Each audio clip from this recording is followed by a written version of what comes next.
In a world of ordinary fantasy football podcasts, ordinary guys rise up to bring you extraordinary analysis and entertainment.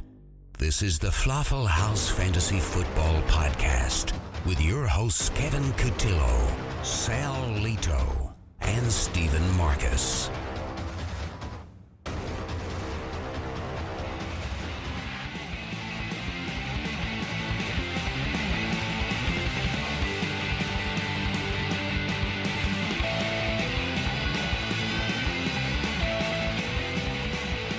Good morning, good afternoon, and good evening. Today is Thursday, December 8th, and this is the FLAFFL House Fantasy Football Podcast. I am your host, Kevin Cotillo. I have with me one very, very excited Sal Lito. What's going on, Sal? I'm very excited.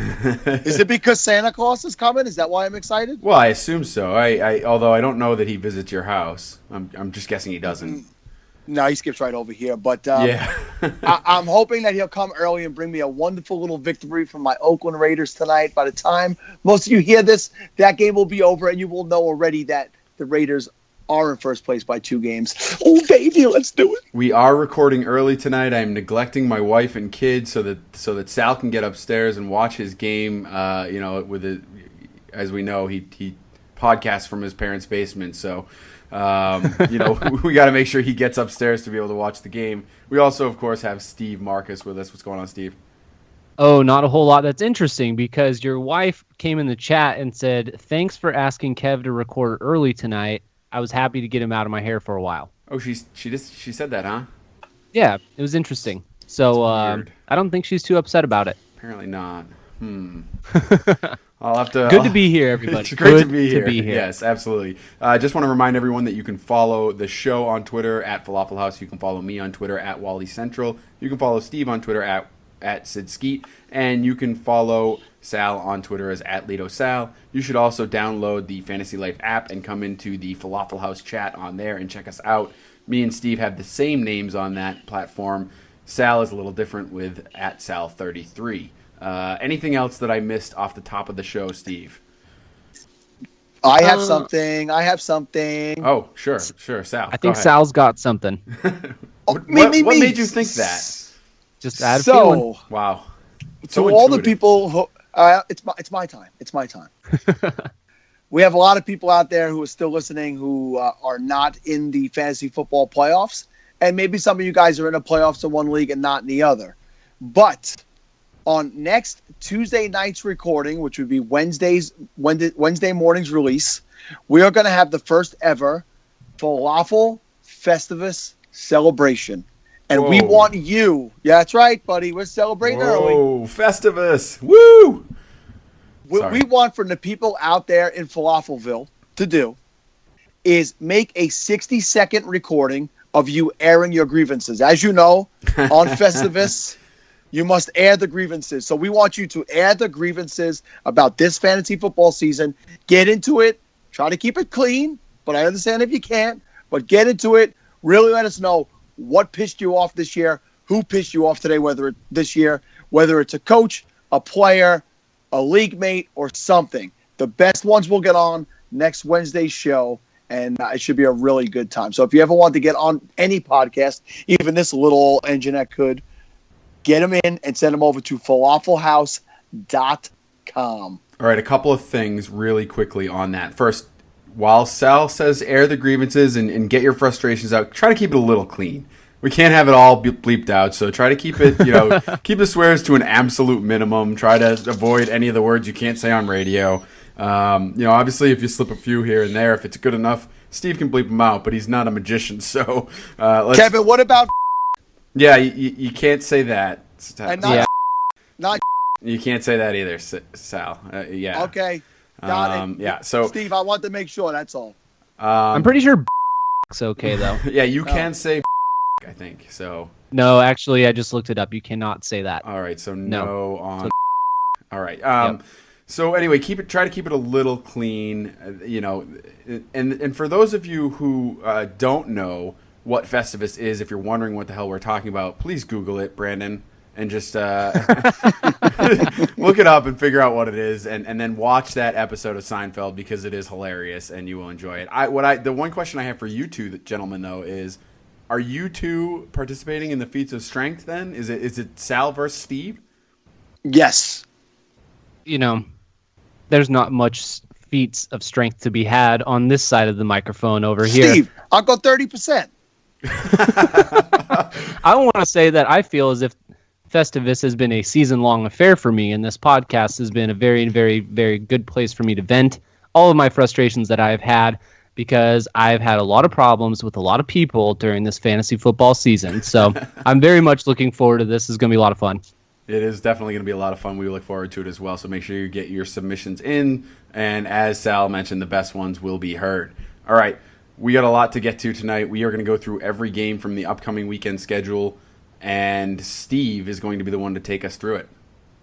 Yes, so we are going to start with the Pittsburgh Steelers against the Buffalo Bills. I think for the most part, this one is pretty cut and dry for most of the starters on both teams here. You got LeSean McCoy, Sammy Watkins, Antonio Brown, Le'Veon Bell, and Ben Roethlisberger. But a big hot name this week has been Ladarius Green, so we are going to talk about him.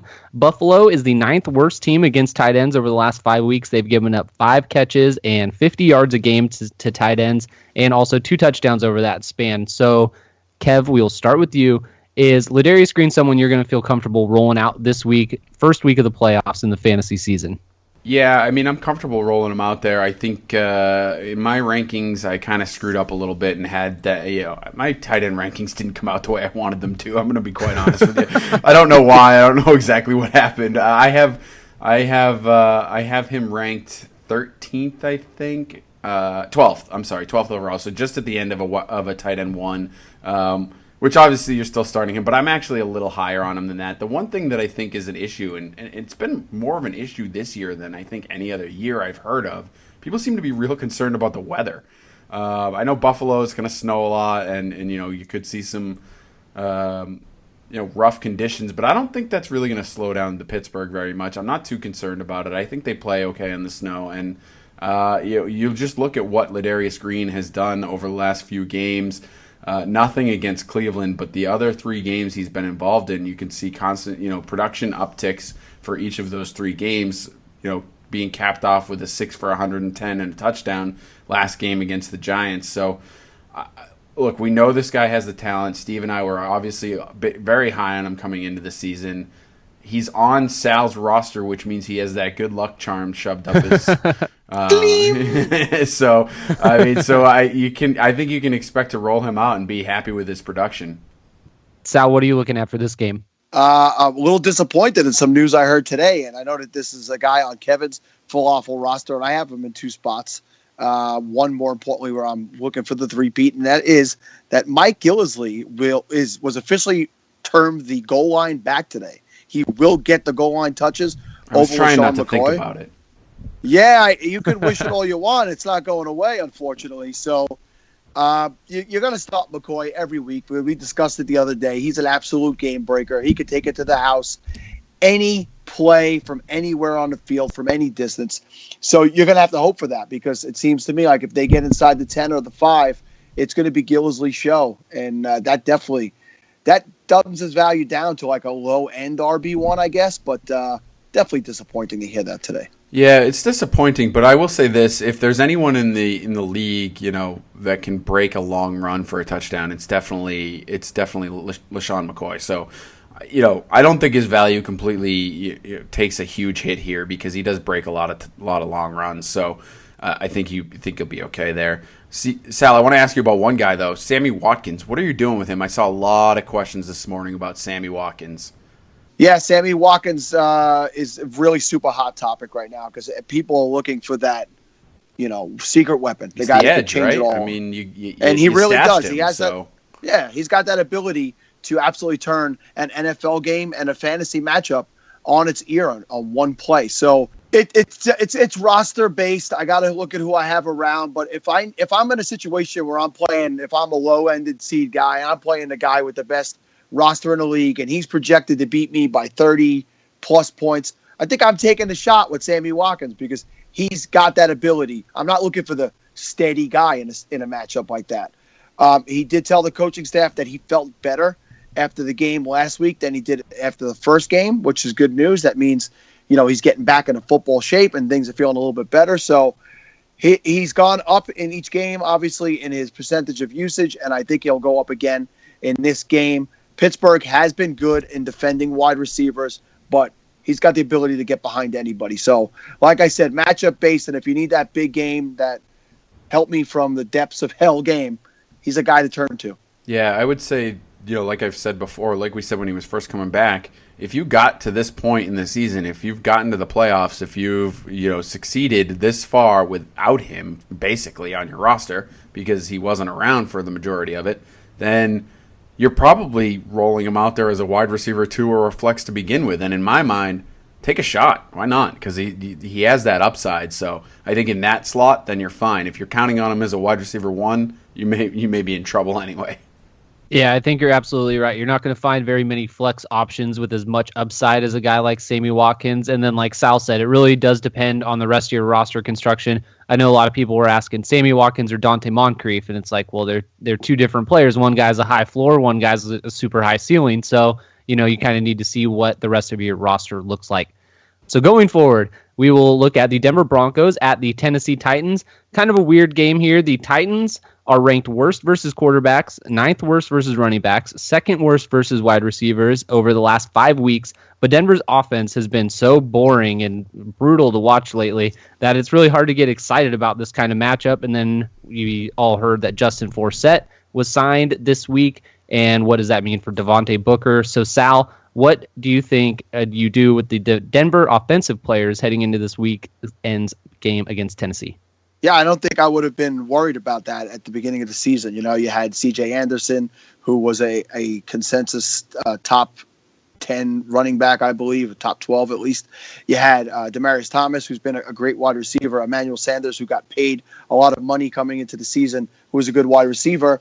And then, Trevor Siemian was going to be back there and just be the guy with the keys to the car who was just going to take it easy and give it to all his big weapons. And I don't know that I could go into this weekend's game really confident in anybody. If I had to rank them in the order of confidence for me, it would probably be Demaryius Thomas, Devontae Booker, Emmanuel Sanders, and then that's it. I don't want to play anybody else from this roster. And I think that Emmanuel Sanders, who's a guy who I really always did have a lot of faith in, is a guy who I've lost faith in right now. He hasn't done much lately. He's not a guy that I'm likely putting in there unless I'm absolutely desperate and I have other injuries, or I'm in a deep league and I don't have a lot of players on my depth on my roster. So, yeah, not a lot to pull from here, Kevin. Yep, not a lot to pull from there. I think you meant Steve, because Steve was asking you the question, but I'll take over. No, I was throwing it to you, big guy, and I wasn't talking about not a lot to pull. I don't know what you were thinking if I was pulling, but about not having a lot to pull. But I just meant football, man. All right. Definitely not a lot here. I guess the question I have for you, Steve, what about Marcus Mariota? What are you doing with him in this game? I'm concerned. He's been on a hot streak like you read about, but this defense is still legit for the Broncos, and particularly if you see Paxton Lynch this weekend instead of Simeon, you're going to have to. That defense is going to have to play great in order to make sure that they can get another W for Lynch, because the offense, as you said, was just very boring. So Mariota, is he a starter or not? I think for both of us, we have him as a non-starter. He comes in ranked 21st overall in our rankings, and I had him at 16, you had him at 25, so both of us had him as a non-starter. I was starting to come around on him after being off of him all season long. I'd started, his play just was too consistent, but this week, even though they're coming off the bye, I think the defense is going to be a little too much for him. They haven't really faced a really stout defense since, I believe, week 4 or 5, so it's going to be tough sledding for him. He's not somebody that you drafted as your top quarterback, so there's a likely chance that you have another quarterback on your roster that might have a better matchup this week. So I would probably be looking there. The only guy I would really be starting from Tennessee that I feel confident in would be DeMarco Murray and then Delaney Walker, even though Denver's been pretty solid against the tight end as well. So, it's a weird game. Weird game that one is. Yeah, here's an interesting question based on what you said, Steve. We'll look at Gus right in FLAFFL. He had a keeper, Cam Newton, and he was able to get Marcus Mariota during the season. And I think he's played Mariota a lot. It's tough to go away from a guy like Cam Newton, and he's struggled. This week, playoffs on the line, are you going out there with the guy who stepped up this year in Marcus Mariota, or are you going to go back to a guy who's been largely disappointing in Cam Newton? Well, if you wanted to consult my rankings on falafelhouse.com, I would actually be going with Cam Newton this week. I know Who the hell are you? I know a lot of people are going to be down on Cam after seeing that Sunday night game against Seattle. I think that he's going to want to come out and kind of, shut everybody up after all the talk they've had this week. So me and Kev both are really high on Cam Newton. I would be rolling him out. The defensive matchup is just too strong in Denver's favor in this one for me to trust Mariota. Gotcha. Completely agree. Do you guys have... All right. We are going to move on. And Washington playing the Philadelphia Eagles. Kind of the same thing with this game as we just talked about. Good matchups for all of Philadelphia's players, but all of Philadelphia's players just haven't been consistently producing. So it's really hard to get a good grip. Zach Ertz had a great game last week. Jordan Matthews is going to be coming back. Ryan Matthews is going to be coming back. So hard to get a good read on them. And for Washington, they faced the league's worst defense versus wide receivers over the last 5 weeks, giving up over 1,000 yards and 8 touchdowns in that span. So are Crowder and Deshaun Jackson no-brainer starts for you this week, Kev? No, not no-brainer starts for me, but I do understand what you're saying. I mean, obviously, you look at the last 5 weeks, like you said, they've been terrible. But if you look at the season as a whole, they're actually pretty good. They've given up the 25th most points the 24th most points to wide receivers. So, I'm sorry, I'm looking at running backs there. That's why. That would be different. That would be very different, wouldn't it? Actually, if we're talking about wide receivers, yeah, I think you can roll them out there. They're pretty terrible against the wide receivers. Seventh worst overall against wide receivers.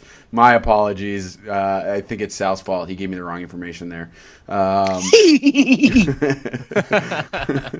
I mean, I think we've all talked about my Crowder issues on this show several times. I had issues with him earlier in the season. Thought he was just another guy, but the consistency just does not end with this guy. He always gets 100 yards or he gets a touchdown, and you can pretty much bank on that 10, or 12 points to 20 point range for him for just about every game. So I think you got to roll him out. Deshaun Jackson in a playoff match for me is tricky. Because he's so boom or bust. I think if you have other guys who can get you consistently good points, then you could probably throw him out there. I think going against his former team is probably something that, he's the type of guy that would look to really stick it to them. So I could see that being a big driver for him.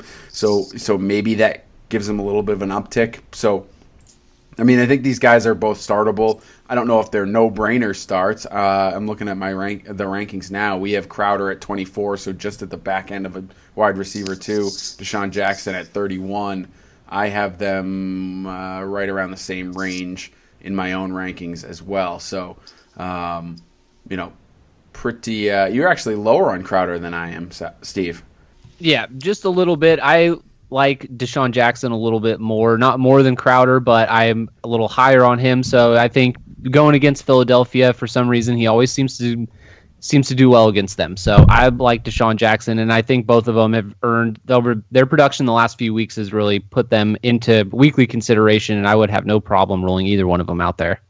So I was tagged by our friend on Fantasy Life app earlier. You guys might have been also, and he needed to pick 2 wide receivers to play this weekend from a group of Tyler Gabriel, Jeremy Maclin, Ted Ginn, and the man we were just talking about, Deshaun Jackson. So from that group, I believe, based on what's going on injury-wise in Atlanta, we probably all would agree Gabriel.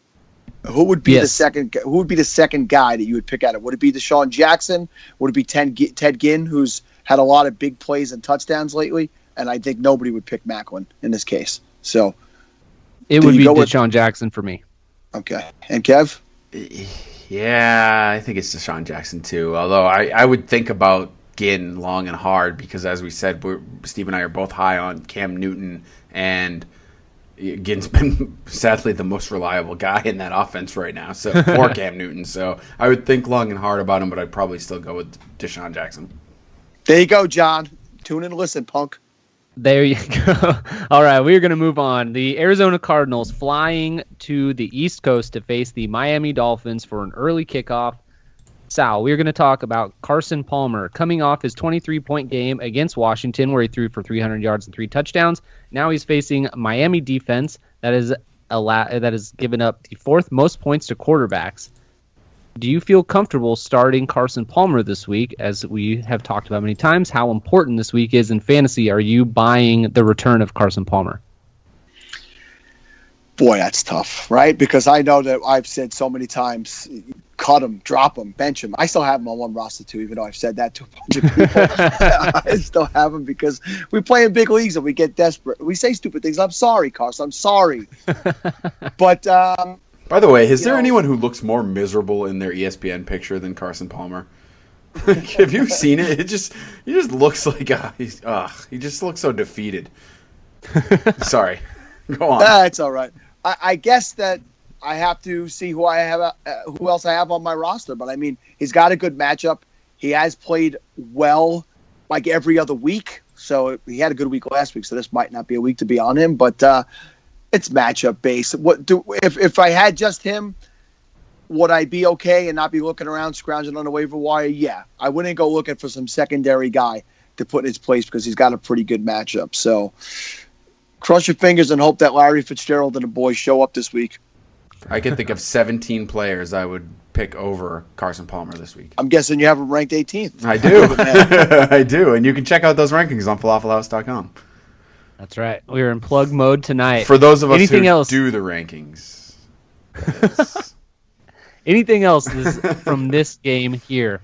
Kev, what are you doing with J.J. this week? I mean, you're rolling him out there. I don't think you can not. Obviously, the Cardinals have been very good against running backs lately, and in general on the season. But I think you have to, they're a second best team in the league for fantasy points against for running backs. So I think you have to roll him out there because he's you take that shot, right? Who else are you gonna throw in his place? He does have big play potential, and even though they've been as good as they have against the run, I think he's still an RB2 at worst. So I think I have him 23rd, you have him 14th, so you're definitely rolling him out there. And I think, similarly, you roll him out there and you hope for the best, just like Carson Palmer, right? You kind of hope that he maybe breaks one or gets away with a long run. So, yep, I feel the same way. And I'd just like to shout out to Gus again. We brought him up a couple times. He mentioned when things were going good for J.J. that it was only going to last as long as that offensive line lasts. And as soon as people started getting injured again, his production has really started to dip. So he was all over that. Sal, it sounded like you wanted to say something. Yeah, for each one of these games this week, guys, you're obviously rolling out the big names, the guys that you've had faith in all year. Obviously, David Johnson, this is no question. Most likely you're playing Larry Fitzgerald. But what about a guy like Jarvis Landry, who's been largely disappointing this year? The Cardinals are somewhere around 10th, I believe, in defending wide receivers. But in the last 3 weeks, they've given up in 30-point range to wide receivers, 15 for 155 and a touch, 19 for 222 and 2 touchdowns, and 13 for 199 and a touchdown. Do you have faith in a guy like Jarvis Landry, who's slipped to a low-end wide receiver 2 lately for people? I do a little bit, but believe it or not, I've got Devontae Parker ranked 8 spots higher than Jarvis Landry. Wow. Where do you have him ranked? I've got Devontae Parker ranked at 25th as a high-end flex play. I've been very impressed by what he has done the last few weeks since coming back from his, dealing with his injuries earlier on in the season. And he has just taken over as that number 1 wide receiver on that team. Jarvis Landry, his appeal was always volume-based, and now that volume's not there, you see exactly what is happening. And, he's getting six catches for 60 yards in a standard scoring league's not doing much for you. and it's Devontae Parker's got all the touchdown upside. So I'm drinking the Kool-Aid these days. That is exactly what scares me about this matchup, because I think you're right. I think he's taking the number one role, and I think that means he sees Patrick Peterson, and that's not a good time. Yeah, that's scary. That's why I threw him down at 39. I have Landry at 33. Actually, we both have Landry at 33. Yeah, that's interesting, man. Which is interesting. I mean, he's down there pretty far, obviously, so I don't think, I think maybe he's flex-worthy in a PPR. Maybe he get a full-point PPR, I guess I should say. We rank as a half-point. Full-point PPR, maybe he gets a little bit, but even that, he's not getting the targets that he used to get. So he's fallen off the map, and look, it's win or go home. You gotta go with the guys that are going to get you guaranteed points. So the 11 catches last week certainly raises an eye and makes me think that maybe he's going to get back. They're going to start using him a little more. So flex worthy for me. Yes, I must apologize to HR. There's no way we're getting this done in under an hour. All right, we're going to talk about the Vikings and going to Jacksonville to face the Jaguars. In the last 5 weeks, Jaguars ranked number 1 in fewest points allowed to quarterbacks and wide receivers. Just let that sink in for a little bit. They are the best fantasy defense against quarterbacks and wide receivers. In that span, they are 0-5, so that doesn't mean much, I guess. They are 10th best versus wide receivers, too. So what does this mean? That Blake Bortles has made their offense so absolutely terrible that even a good defense cannot save them. So does anything excite you fantasy-wise about this game from any aspect, Sal? Yeah, I was going to say the reason that they counterbalance having the best quarterback defense with having the worst quarterback playing. Yeah, I think I said it a couple weeks ago on a show that there's nothing at all in Jacksonville that I'm going to be trusting when it comes to playoff time. So I can't honestly tell you to play any single player on the Jacksonville Jaguar roster. Ouch, brutal. What about for Minnesota? Yeah, for the Vikings, even with those numbers, I think that I want to roll out a guy like Stephon Diggs. Stephon Diggs he's got the chance to be a big playmaker in a PPR situation. So I'm probably playing him as a low-end wide receiver 2 or 3 or a flex if I have to get down that far. I don't know if I love either one of the running backs here because this is like a hit or miss type of thing with those guys. Who's going to get the touchdown this week? Who's going to snap off a big run or reception? And, we always go back to this. Kevin likes to defend that Jaguars tight end defense. So Rudolph has been a tight end 1, low-end tight end 1. At times he's had big games all year. So I think unless you got a guy with a super great matchup as your number 2 guy in your team, you're probably rolling Rudolph out this week. It is his time of year. I mean, you can't argue that. That's true. I got crucified for that joke. I was going to say, is that your first dad joke? Is that your first dad joke? It's the first one on the podcast. I certainly have made dad jokes before. I'm trying to save them all until my daughter can actually understand that they're dad jokes. So that's good. Oh, your daughter's not going to appreciate it. No, I think that's the point, though, right? But I at least want her to feel awkward when I tell them. That's good. Yeah, my kids feel awkward when I walk in a room. I don't know what that is. Well, they don't like you. That's understandable. That is understandable. Why do we have to go there, Kevin? Sorry, yeah, you're right. I'm gonna go. That was mean. For me, it's all about the defenses in this one, right? I think they're both good streaming plays. Yeah, absolutely. Vikings defense, Jags defense, get them out there. Well, you should be owning the Vikings. I don't know if you're streaming the Vikings. Very true, but the Jaguars are a good streaming defense, and I guess one thing for me. With Ivory out, maybe Yeldon might have some value, but to Sal's point, it's the playoffs. It would be very tough. I'd have to be in a very bad situation in a deep league to be rolling him out. 20-team league, you're rolling out Yeldon. Hey, listen, if I had him in FLAFFL, he would be on that field, no question about it. That digital field, he would be starting. That's right. Hey, if Chris Ivory's active, he's getting out there, so I'm starting him. There you go. Anyway, we are going to move on. Houston Bilal Texans. Powell did great for you last week, though, right? Oh, my God. Let's not talk about Bilal Powell. Sorry. That guy. Ugh. You know what you did, Kev? I upset you. We're moving on. Houston Texans. playing the Indianapolis Colts division game here. Let's talk a little bit about Lamar Miller. He comes into the week at running back 16 in FLAFFL scoring, which is half point PPR. We have him ranked at 13 overall for running back, so borderline RB1. Obviously, we aren't buying into his recent dip in production, but what about the fact that the Colts in the last 5 weeks are the second best versus running backs, allowing just over 60 rushing yards a game, and have only allowed 2 touchdowns in that span? Kev, does that worry you at all, coupled with the fact that Lamar Miller's a little banged up and his production has dipped? No, that's the second player we've talked about tonight that we have the exact same ranking on. That's interesting. Yeah, it's a little weird. It was a little weird. And it's also weird that... I, for one, am not interested, but go ahead. Well, in both situations, he's actually our consensus ranked one spot higher than we have him ranked because of the averages, because someone didn't do their rankings this week. Anyway. Son of a bitch. I am...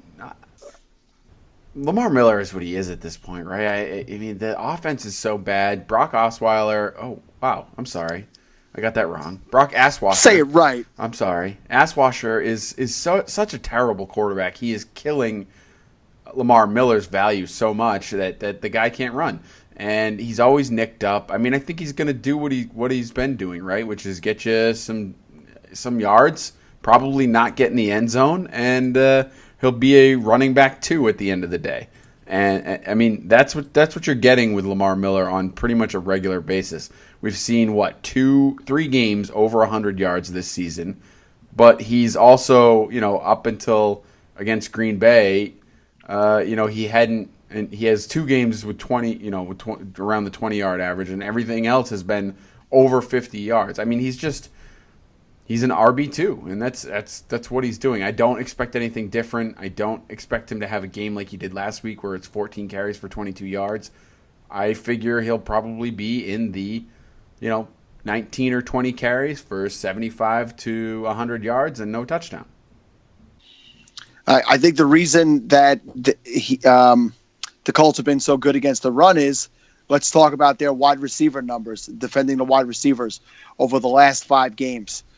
11 for 200 and 2 touchdowns, 17 for 212 and 3 touchdowns, 18, 245 and a touchdown, 8, 132, 3 touchdowns, 9 for 114 and a touchdown.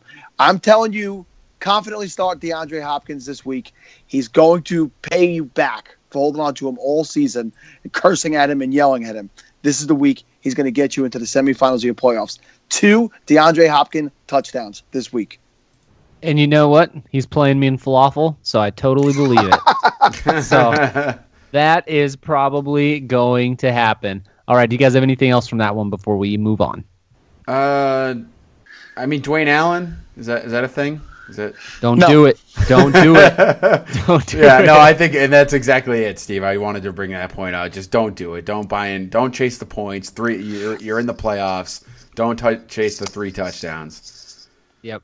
I will say this, in last week's rankings, I was the only one who had Dwayne Allen higher than Doyle. At what, like 27? Right. 22. Yeah, All right. You predicted those 3 touchdowns, huh? I predicted all 3 of them, yes, over the course of 3 weeks. Okay. All right. The San Diego Chargers are traveling also to the East Coast to Superchargers. All right. Wow. To play the Carolina Panthers. All right, well, I was going to talk about Cam Newton, but we've kind of already touched on him a little bit. Kevin and I are both very high on him, so we will go and look at San Diego real quick. Are either of you guys, Sal, we'll start with you, are you confident at all in Antonio Gates after he put up that goose egg 2 weeks ago in Week 12 and then only having 4 catches for 37 yards last week against Tampa Bay? He has typically been a tight end 1, but has really, fallen off a little bit lately. Carolina is 7th worst against tight ends in the last 5 weeks. Are you putting Gates into your lineup this week? I'm hoping that I would have another choice because I lost faith in him weeks ago, and it's not a matter of his ability. It's a matter of, he's out there, and then here comes Hunter Henry with the touchdown, and he snipes him. It's just they have 2 good tight ends, and those two good tight ends have hurt both of them. So, no, I'm not very comfortable with this week, regardless of the matchup. That doesn't mean he can't come out and have a good game. And if you go with your gut and play him, you play him. But for me, if I own Antonio Gates, I likely have another tight end on my roster because of his erratic play this year. So, no, I'm not a big believer in him this week. I disagree. Okay. Sorry. I just All right. I just wanted some controversy on the podcast today. No, but I do disagree with you. I have him ranked 5th this week because I think he's going to get a touchdown. Look, they're getting closer to the end of the season. I don't know that San Diego is going anywhere. Obviously, there's a big match tonight in the AFC West, but I don't see them being involved in any of the drama that's going to unfold in that division going forward. And I think at that point it turns to personal marks, right? And one of the biggest things they said coming into the season was that touchdown record, getting Antonio Gates the tight end touchdown record from Tony Gonzalez, and he's a couple away, and I think they're going to target him at the red zone because this game really means nothing to them otherwise. I think that's a great point, Kevin. I like to tease you all the time and break your. We're not allowed to say that? No, we're not allowed to say that. Oh. Still no. We can't. We've covered this already. No. Oh. Right. You covered my. No, not literally. All right. I think Kevin made an excellent point. For those of you who listen at home, I strike everything I said from the record. I suck. Can everyone write that down, please? Note that's going to be a drop eventually. Yeah. That's good. All right. We are going to continue on. Cincinnati Bengals going to Cleveland to play Robert Griffin III and the Cleveland Browns. For me, if there was ever a no doubt 100%, yes, you should start Jeremy Hill, this is the week that you should do it. The Browns are 8th worst versus running backs over the last 5 weeks. They have allowed over 120 yards per game in that span. Bengals, I feel, are going to get a pretty good lead in this one, and I think Jeremy Hill is going to see probably close to 30 touches. So for me in this game, roll Jeremy Hill out, get him into your lineups for this week. Kev, can you disagree with me at all? No, absolutely not. It is a huge Jeremy Hill game. I think you're right. They get out to a lead early in this one, and then there's close it out. They have no other running backs on the roster that are worth anything, so he'll be involved early. He'll be involved often. I had some people ask about Andy Dalton on the app. I'm very high on Andy Dalton this week, but you seem to be pretty low on Dalton, Steve. I was curious about you have him ranked 18th. I have him ranked 6th, so we're pretty different there. Wonder why you hate Dalton so much against a bad Cleveland defense.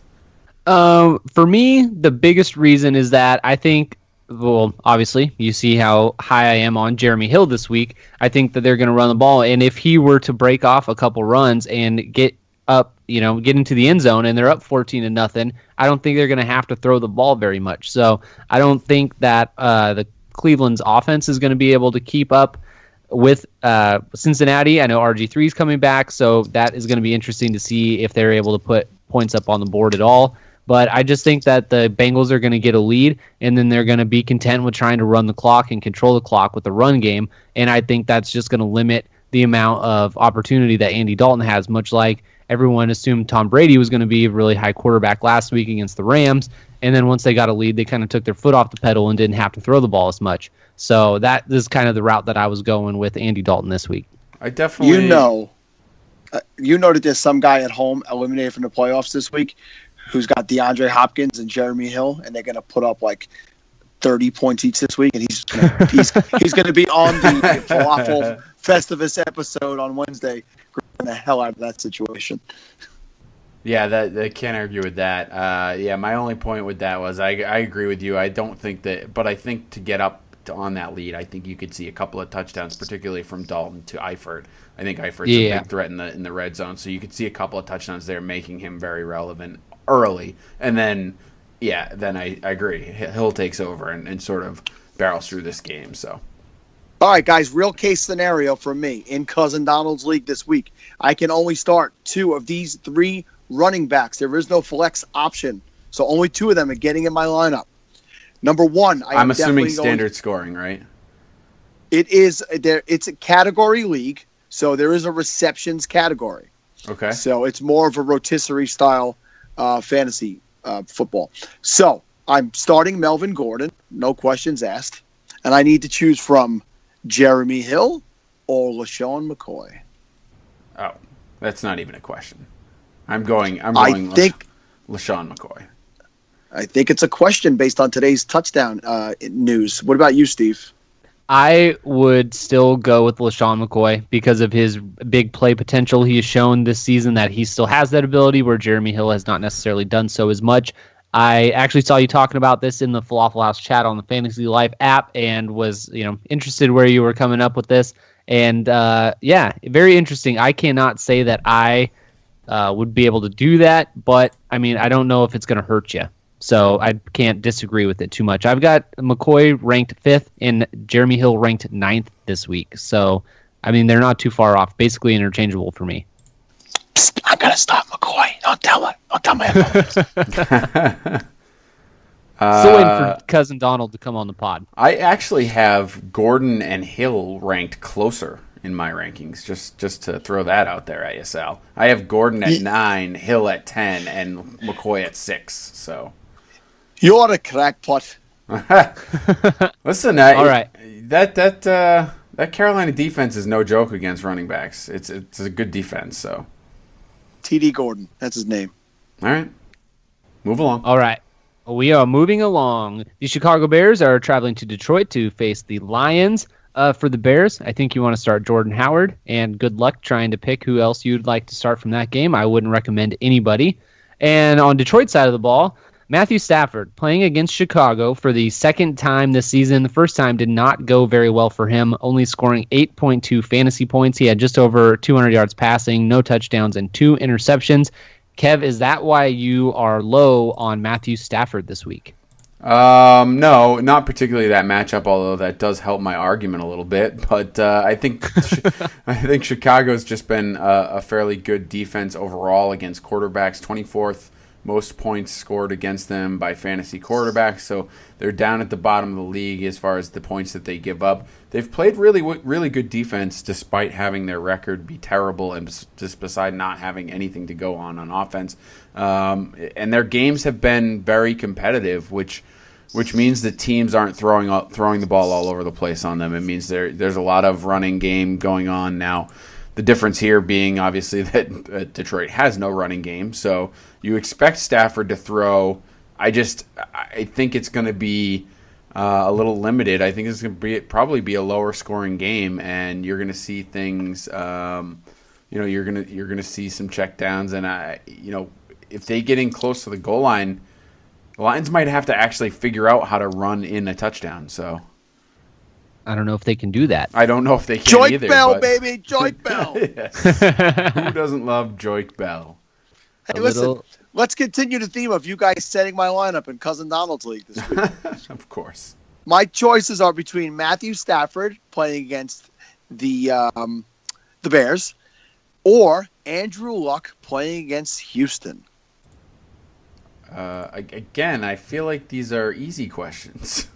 Well, I already know that I'm starting Andrew Luck. I'm just asking your guys' opinion. I actually, that's very close for me, to be honest with you. I have Andrew Luck at 14th, my lowest ranking on him this year, I believe, and Stafford at 15th. So it's kind of a pick 'em for me. I would go with Luck because, for one, I haven't ranked one higher. But not only that, it's hard to bench Stafford or Luck for Stafford. It's hard to do that to me. It's hard to believe you haven't ranked the 14th. Is what it's hard to believe. I know. I have him ranked back-to-back as well, but I've got Stafford ranked at 6 and Luck ranked 7th. So I actually have these two quarterbacks in a dynasty league that I'm in, and I have to make this choice every week, and I hate it so much because it's brutal. You know we can't say those words. Yeah, seriously. I didn't. I refrained. You can't listen. say I don't even have to. Listen. I don't even have to add a beat for what I just did. All right. Do not stifle me. So I have to make this choice very often, and is it it's like hard falafel when you constantly make the wrong one? Actually, yeah, I failed to make the playoffs twice in a row for this dynasty league that I actually started. So I start a league and I don't make the playoffs. It seems to be a trend. Last year in falafel is an outlier. You should stop starting leagues. That's right. You're probably right.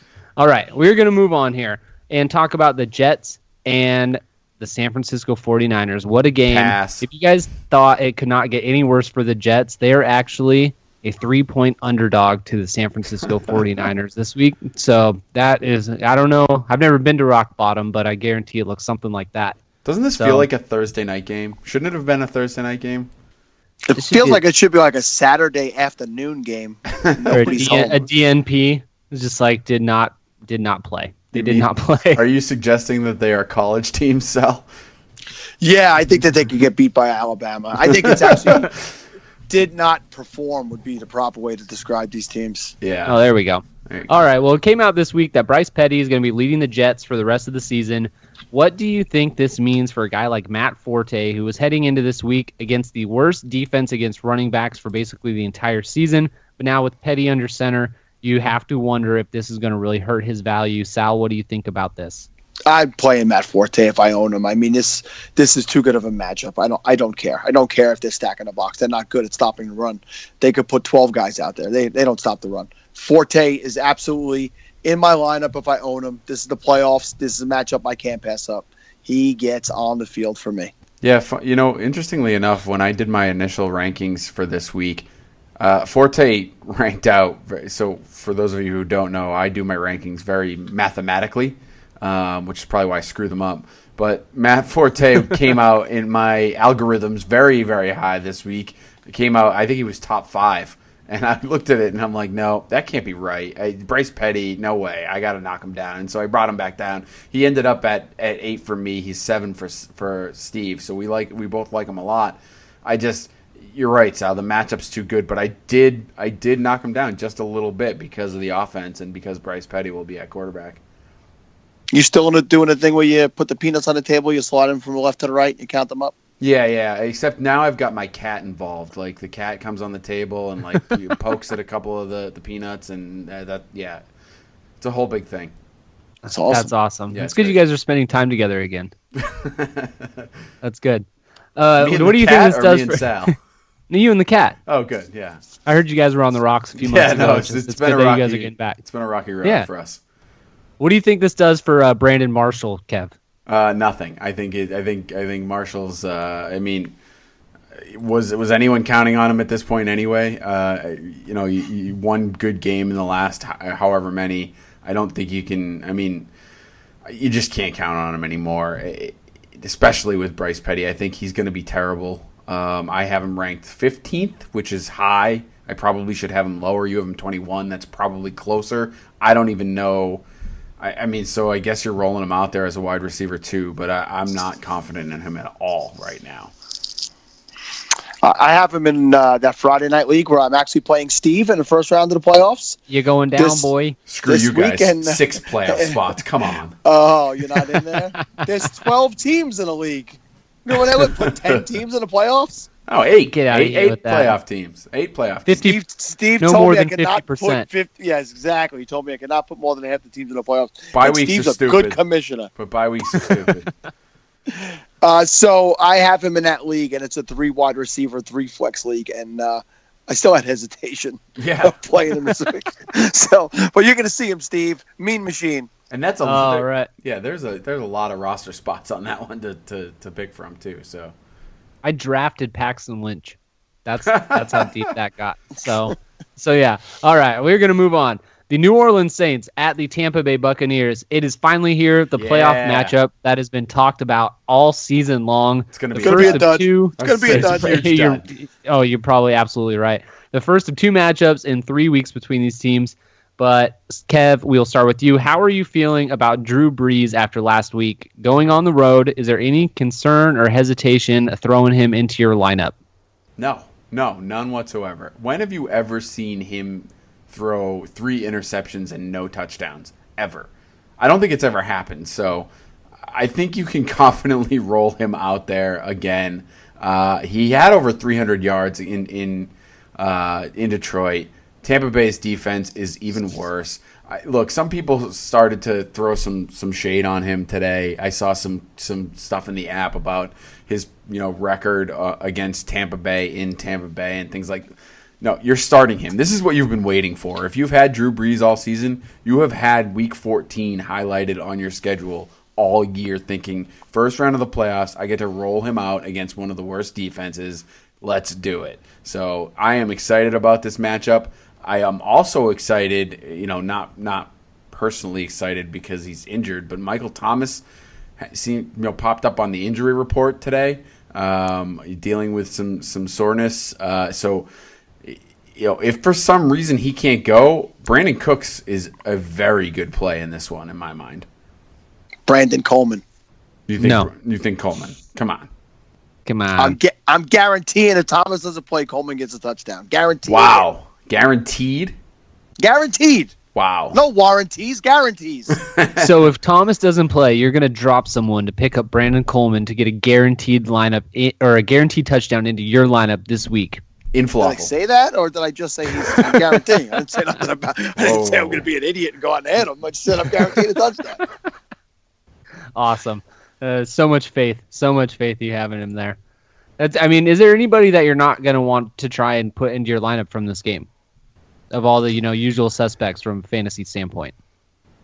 I think I'm only playing Hightower if Ingram doesn't play.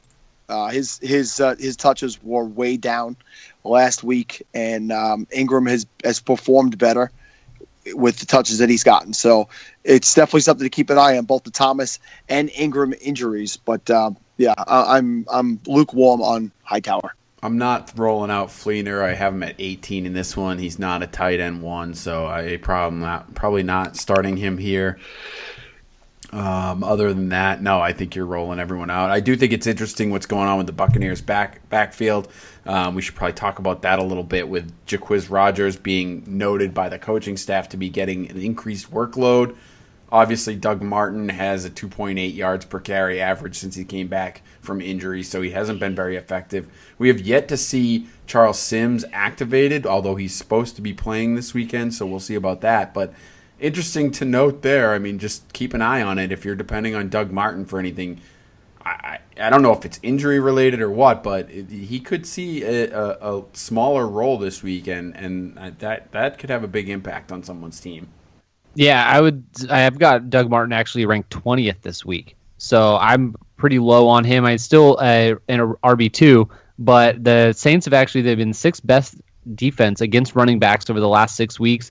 They had an injury to one of their defensive tackles early on in the season. He's come back, and it seems to have really helped and make a difference. They did face Detroit last week, who does not have a running back, so that kind of helps those numbers a little bit. But I've been a little bit lower on Martin. You're still going to roll him out there, but I think you should have limited expectations on it, the type of production. I don't know if he's getting the volume to make him that surefire RB1 anymore. So anything else you guys want to mention on this one before we move on? I'll just move on from this game and say, Steve, did you start Hill today in your relegation attempt, your attempt to not be relegated in FLAFFL? Of course I did. I saw what happened. And of course I did. The Raiders recovered the fumbles. Yeah. So it's, just one of those. They're just trying to clinch it early for me. That's all. That's all. All right. We are going to move on. The Atlanta Falcons at the Los Angeles Rams. Of course, the biggest concern here is going to be with Julio Jones. He has not practiced yet at all this week, but they are expecting him to play. Mohamed Sanu is unlikely to play, so for Gabriel, that means a pretty big boost for him, and if Julio Jones is out, he gets an even bigger boost. But regardless, for me in this game, I like it as a big running back game for both sides of the ball. Atlanta is second worst against running backs, and LA is the fourth worst against running backs over the last 5 weeks. So I think Todd Gurley is set to get back on track here. And I think Devontae Freeman and even Tevin Coleman are going to be getting some good play. So, Sal, what are you looking at in this matchup? To everybody out there who's having these doubts, because somebody said it today, if Julio Jones is active and he starts, you start him. That's not something you even consider. You're not putting in Terrell Pryor over him. You're not putting in Sammy Watkins over him. You're not putting in Adam Thielen over him. Okay? Don't be stupid, you morons. Julio Jones is active. Why do you got to be mean to the people? Well, that's an old Howard Stern joke. If anybody's listening, listen to Howard Stern. It's a clip that he played from when he was younger that his father called him. So I'm just recalling the days of yore. All right. Carry on. Other than that, the usual suspects, you're marching them out. Don't take any chances. It's the playoffs, damn it. Yeah, it's the playoffs. Don't touch anyone from the Rams, and start your Falcons for me, I think. You wouldn't start Kenny Britt this week? Wide receiver 2? Flex? Flex, maybe. maybe Britt's the only guy. Maybe yeah, he's the only guy worthy. I'm trusting. He's the only guy I'd get out there. Todd Gurley, I think I have ranked in the 19 range. So 21. You got him 21. yeah. I got him 19. So he comes in at 20 for us. Yeah, so he's right in RB2. But I mean, you've been rolling him out all season. You got to get him out there this week too. But other than that, I think that's it. And for the Falcons, you get your usual guys out there. Like Sal said, if Julio starts, that's the risk you take. He could put up a big donut. He could put up a 40 burger. So I'd much rather lose a game with him in my lineup getting a 0 than lose a game with him on my bench blowing up for 30 points and me starting someone that gets 12. So agreed. Yeah. All right, we're gonna move on. Seattle Seahawks traveling to Green Bay to play the Packers. Russell Wilson, it is so hard to quit you when he keeps getting these super cake matchups. Green Bay, they rank in the bottom 7 in points allowed in every single position over the last 5 weeks. So, I mean, you're getting your main Seahawks in there with Russell Wilson, Jimmy Graham, Doug Baldwin, Thomas Rawls with a lot of confidence. But, Kev, what are you doing on the Packers offense? What kind of guys are you looking at starting? What kind of guys do you think you have faith in facing this Seattle defense? Although they did lose Earl Thomas, which is a huge hit for them. Wait a minute. We have to flip this on you for a minute because you have Russell Wilson ranked 10th. You have Kirk Cousins ranked 12th. So what are you doing with your team this week? I'm starting Russell Wilson. You're starting Russell Wilson. Yep, I'm starting him again. I'm starting him again. Okay. All right. Roll him out there then. I think it's good. For me, I would too. I have Russell Wilson ranked very high. I have him at 3 overall. So I think he's a great play this week against Green Bay. For the Green Bay, I changed my mind. I'm benching him. Wow. All right. Just kidding. Ouch. I have nothing else to say there. You've shut Kevin up. I love it. For the Green Bay offense, I think there's nothing you can do from the running back standpoint. I don't think you're trusting Christian Michael. I don't think you're trusting Ty Montgomery. I don't think you're really trusting Starks in the playoffs. So I think you're gonna be, you're talking about your usual suspects for them as well. Aaron Rodgers is obviously a go. I think even if it's the Seattle offense or Seattle defense, I should say, I think you're still rolling them out there. Jordy Nelson.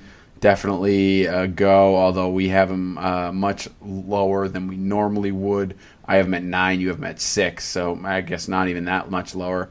That's probably it. Those people that caught lightning in a battle with Devontae Adams, I would be concerned in this matchup. The loss of Earl Thomas makes a difference, but not that big of a difference. So I think you have to, be careful there, and I think you're probably rolling him out. We have him in the 30s, Steve, so he's a wide receiver 3 or a flex for us, but I think you want to be careful there. I was going to ask that same question, and you answered it. I was wondering how many people were still confident in Devontae Adams. I agree there's nothing going on with the running backs. You have 3 guys back there that look to be taking turns. You're rolling out Rodgers and you're rolling out Jordy, and that's it. Seattle side, how are we feeling about Rawls? I'm back on the wagon as a solid RB2. I mean, for at least like the way that Kev talked about Carolina's run defense and how they are the good part of the Carolina defense, and Rawls just looked great running against them last week. We know Seattle struggles with their offensive line, so to see them all come together was very promising. The Green Bay Packers 5th worst against running backs over the last 5 weeks, so I like Rawls this week. Definitely starting him where I have him. I agree. I picked up Troy Maine Pope in FLAFFL just because it's a 16-team league and there's no running backs available, and Thomas Rawls runs like he's going to crack his skull on every single play. So, but I do like him this week to get a lot of carries and get a lot of run. Yeah, I can't say I disagree with you guys. He's running like a monster. You got to have him out there. Absolutely. All right, we're going to move to the Sunday night game, which is the Dallas Cowboys at the New York Giants. I cannot wait for this game. We all know the Giants gave the Cowboys their only loss of the season so far, so it's a payback game for them, while the Giants, they have to win this game to have any kind of chance at winning the division. That's all I got for this one. What do you guys got for this game from a fantasy standpoint? I'm just wanting to watch this one. I can't wait. Yeah, it should be a good matchup. You're running Zeke out there. Zeke has been a guy who, if you had the faith in him and took him early, he has led you to the playoffs. Undoubtedly, he's a guy much like David Johnson that could carry an entire team. And you're going to want to get Des Bryant out there. This is a big-time game for the Cowboys. This is a statement game. And I think the Cowboys come out and win this one. I know people are thinking, the Giants will beat them, and they'll give them their only 2 losses. I live in New York. I'm hearing a lot of that. Cowboys are going to win this game. I'm playing my Cowboys, but I might not be playing Dak. I've seen a lot of questions today. Dak, or somebody asked me Dak, Wilson, or Carr today, and I had both Wilson and Carr ahead of Dak. So, but the other guys, I'm getting them in there. And on the Giants side, for me, really, it's Odell Beckham Jr. and possibly Shepard. I'm not playing any of the running backs, and of course, in a slightly deeper league, I have to play Eli this week, but we'll have to see. Eli threw some really bad interceptions last week, and he's made it very tough to trust him. But if he's your only option, he's out there. But if you have better ones, where do you guys have Eli this week? I actually have Eli as a top 10 play this week. I think I have him at 9 overall.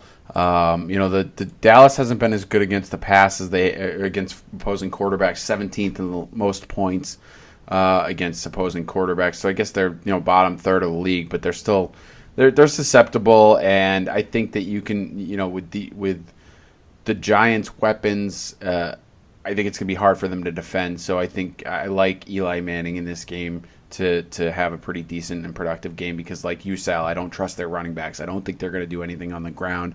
It's not going to be a good day for Jennings. I don't see a lot for Paul Perkins in this one. Vereen might come back, but please don't anyone play him unless you're in a very deep league. I just don't see a whole lot coming from the running backs on this one. So I think the Giants are going to throw a lot, and I think that's where you're going to see his point totals.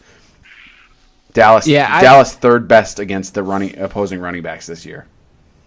Yeah, I've got Eli ranked 14th, but it's not necessarily because I don't believe in him. I just have guys that I think will do a little bit better. I had Jameis Winston right ahead of him, Kirk Cousins right ahead of him, just guys that I like a little bit more. And so I don't hate Eli. I've held true to Eli all season. So, all right, we're gonna move on to the Monday night game. Hey Steve, what? before you get the Monday night, can I just give a shout out to the NFL referees?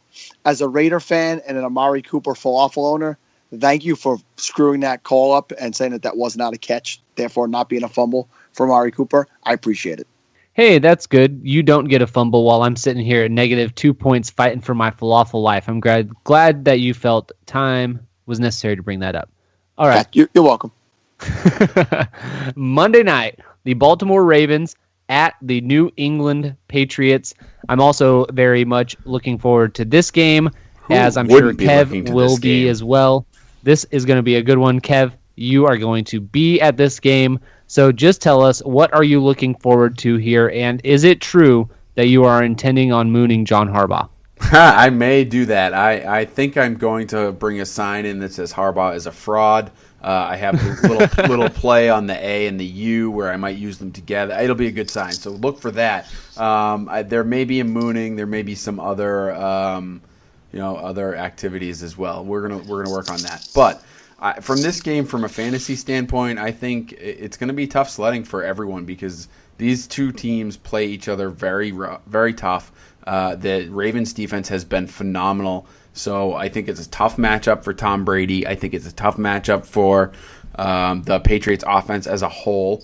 And, you're going to have to lower your expectations for the Patriots players just a little bit.